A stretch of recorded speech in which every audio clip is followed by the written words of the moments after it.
Que no surti d'aquí.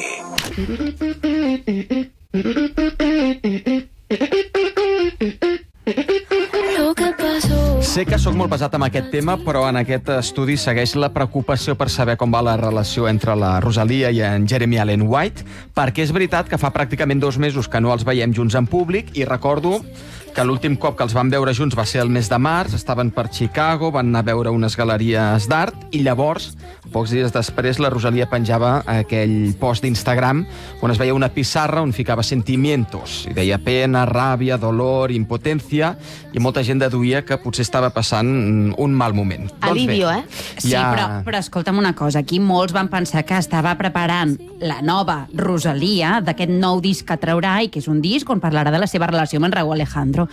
I tots aquests sentiments encaixen amb aquesta ruptura. No parlaven d'en Jeremy, no ha estat tan important encara. De moment no, tot i que he de demanar disculpes, perquè en aquest programa jo he insistit moltíssim que creia que això del Jeremy i la Rosalia no només havia estat una historieta sense importància, sinó que ja feia alguns mesos que havia acabat i ja està.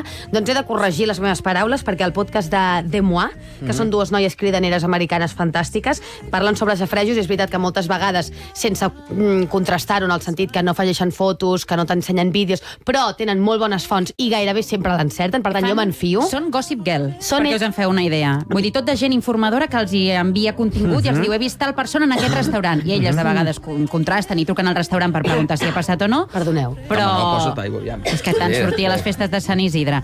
Doncs bé, que és un podcast a tenir en compte pel que fa a informació de famosos, més a nivell internacional. Totalment, i últimament parlen molt de la Rosalia. És allà on han explicat que justament va anar la Rosalia a veure el Jeremy Allen White a Chicago, perdoneu. Beu aigua. Aquesta noia, Beu entre aigua. l'Isidre, el pol·len...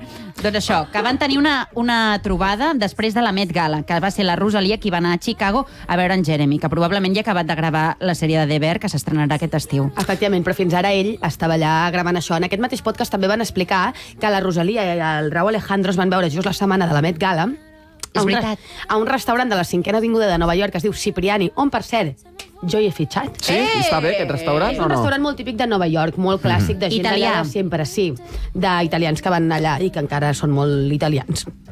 Un lloc fantàstic, es diu que tenen bona relació, el Rauw i la Rosalia, i que fins i tot van coincidir a la postgala de la Met.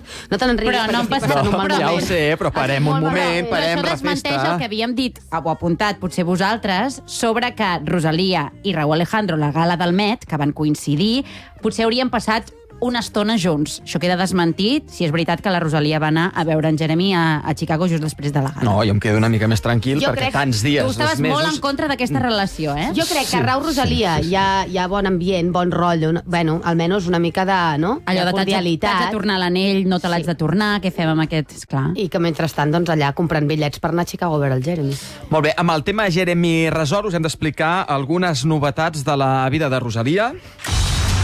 Ui, Ep! Us hem de dir a aquesta hora, quan passen 12 minuts de la 1 del migdia, que sabem com quedarà l'edifici de l'Hospitalet un cop hagin acabat les obres. Recordem que és aquell edifici de 7 plantes que va comprar al carrer de Can Pi i que des de la setmana passada, en Pau Esparc ens ho explicava, que està en reformes. Nosaltres hem pogut saber que són unes reformes integrals amb parets a terra i canvis radicals de l'espai actuals. Això vol dir que qui hagi treballat en aquest edifici, que era un edifici d'oficines, si mai hi torna a posar els peus, Ui. no sabrà on és. No sabrà on és, No tot reconeixerà diferent. res. Totes les parets a terra, ni Tot a un terra. en va sencer. Espero que estiguin fent un bon estudi, que no caigui l'edifici, Que si tires a terra una paret mestra... crec que és un molt no bon aguanta. estudi, el que està portant aquesta reforma. Jo Ens crec que consta. la Rosalia se'ls ha gastat, vull dir que no s'ha estat de res. Voleu saber com queda la nova distribució i el disseny dels espais? Però que has vist els plans? Els plànols, sí? Gairebé. Juliana, detalls. Tot l'edifici girarà al voltant de la joia de la corona, que serà l'estudi de gravació, pensat perquè productors internacionals hi vinguin a produir les noves cançons de la Rosalia. Hi haurà com a mínim una planta sencera, que diuen que serà la planta de dalt de tot. Aquest edifici té 5 plantes. No és la de dalt de tot, No? aquesta. No, ja veuràs, la de dalt de tot, ara Disculpeu-me. t'explicaré què hi ha. Tens raó. Bé, A lo doncs, millor és que tots tres estàvem en aquesta conversa on se'ns va explicar com seria, Cadascú l'estudi ho de la ha entès Rosalia. diferent, En fi, el joc del telèfon, hi haurà una planta sencera amb habitacions d'hotel per als productors, artistes i convidats que estiguin treballant amb la Rosalia. Pel que fa a la planta baixa de l'edifici, Tot fa pensar que serà un espai completament obert i amb la possibilitat d'instal·lar-hi grans pantalles i fer-hi gravacions audiovisuals. I atenció, ara sí tens raó, perquè a la planta de dalt de tot, és a dir, a l'àtic de l'edifici, es convertirà en un espai privat. Com de privat. Tot una planta privada amb la idea que la Rosalia pugui tenir-hi un pis on allotjar-se i on viure, amb una cuina privada, saló, banys, lavabos, i també hi haurà una planta de l'edifici, com tota oberta, diàfana, com per mitjassejar, però també gravar-hi videoclips. Però clar, aquest edifici està catalogat com a oficina? Sí, sí.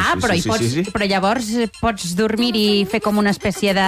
Suposo que s'hauran de fer gestions aquí, en aquest sentit. Suposo que sí, però no podries empadronar-te allà o llogar-ho o vendre-t'ho com un edifici, com un habitatge. Sí, la cèdula d'habitabilitat. Però jo m'imagino que ella, el pròxim àlbum, o l'altre, no sé quin, ja serà fet tot en aquest edifici, perquè tal com ho té muntat és per tancar-se allà... Està molt bé, perquè farà que el talent vingui aquí, i no que tothom se'n vagi a gravar a Los Angeles, que no sé què té Los Angeles, que tothom va cap allà. I que no passi el que li ha passat a la Shakira quan estava aquí, que estava totalment sola i no sabia ni per on començar. I et diré una cosa, no només cançons per ella i discos per ella, sinó també com fan Manu Guix, que també grava per altres artistes i que té el seu estudi que els cedeix. Doncs mira, molt bé, molt a favor.